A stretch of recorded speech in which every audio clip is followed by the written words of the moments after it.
राजस्थान में एक वृद्ध व्यक्ति रहता था, काफ़ी समृद्ध था। राजस्थान में आपको पता है ऊँट होते हैं, और वो कितना समृद्ध है नापा जाता है उसके पास कितने ऊँट हैं। तो उसके पास 19 ऊँट थे। तो जब उसका अंतिम समय आया, जब उसकी निधन हो गया, तो एक वसीयत छोड़ कर गया, और उस वसीयत में उसने लिखा कि मेरे बेटे को इन ऊँटों में से आधा दे दिए जाए, और मेरी बेटी को 1/4 दे दिया जाए, और मेरे नौकर को 5वां हिस्सा दे दिया जाए।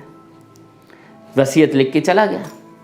अब लोग इकट्ठे हुए, अंत्येष्टि हुई उसकी, और फिर जब वसीयत पढ़ी गई तो वसीयत में लिखा 19 ऊँटों में से आधे बेटे को देने हैं, 1/4 देने हैं बेटी को, और 5वां हिस्सा देना है नौकर को।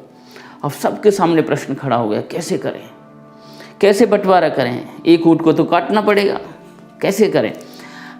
अब किसी को या तो कम ऊँट मिले तो भी बंटवारा ठीक से नहीं हो रहा है, कोई कंप्रोमाइज़ करने के लिए तैयार नहीं है। बेटा अलग लड़ रहा है, मैं कम नहीं करूँगा, बेटी अलग बोल रही, नहीं मैं भी नहीं करूँगा, नौकर भी कह रहा है मैं भी अपना हिस्सा लूँगा, मैं क्यों कम करूँ? तो बंटवारा हो ही नहीं रहा है, सब लड़ने में लगे आपस में, कैसे होगा बंटवारा? गांव वाले अलग लड़ रहे हैं, कोई किसी के पक्ष में लड़ रहा है, कोई किसी के पक्ष में लड़ रहा है। इतने में एक व्यक्ति वहाँ से आता हुआ दिखाई दिया, जो ऊँट पर चढ़कर आ रहा था दूसरे गाँव से। अब उसने देखा लड़ाई हो रही है आपस में, कुछ बातें हो रही हैं। अब वो रुका, बोले क्या हुआ? बोले कुछ नहीं है, बंटवारा नहीं हो पा रहा है, आपस में सब समझ ही नहीं आ रहा है कैसी वसीयत लेकर गए। तो उसने सुना, बता क्या हुआ, क्या बंटवारा करना है? तो उसने 19 ऊँट हैं, इनको बंटवारा करना है, ये कैसे होगा, समझ ही नहीं आ रहा है। उसने सुना ध्यान से, फिर उसने क्या किया, चलो भाई ऐसा करते हैं, बंटवारा करते हैं, मेरा भी ऊँट इसमें शामिल कर दो और बंटवारा कर दो। गाँव वाले बहुत आश्चर्यचकित हो गए, बोले ये क्या ड्रामा है? पहले जो वसीयत लिख कर गया वो भी पागल था, और जो ये बंटवारा करने आ गया है ये भी पागल है, अपना ऊँट भी दांव पे लगा रहा है। लोगों ने मना किया, क्या कर रहे हो? बोले कर दो भाई।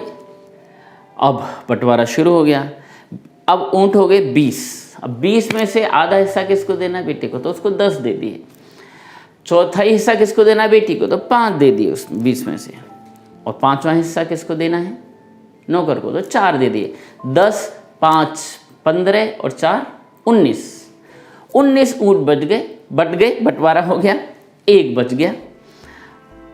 अब ये जो बुद्धिमान व्यक्ति था, ये उस ऊँट को लिया, उस पर बैठा और वापस चला गया। सब लोग वाह, खुश हो गए, क्या बुद्धिमान व्यक्ति है।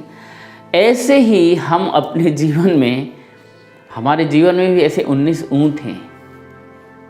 5 हमारी कर्मेंद्रियाँ, 5 ज्ञानेंद्रियाँ, 5 हमारे प्राण होते हैं, और 4 हमारे अंतःकरण होते हैं, मन, बुद्धि, चित्त, अहंकार।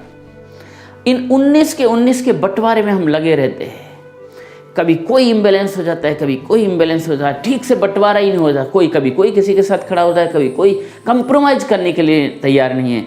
सब खींचतान चल रही है, कर्मेंद्रियों की, ज्ञानेंद्रियों की, मन इंद्रियाँ अलग अलग है, और 19 इंद्रियाँ आपस में लड़ती झगड़ती रहती हैं।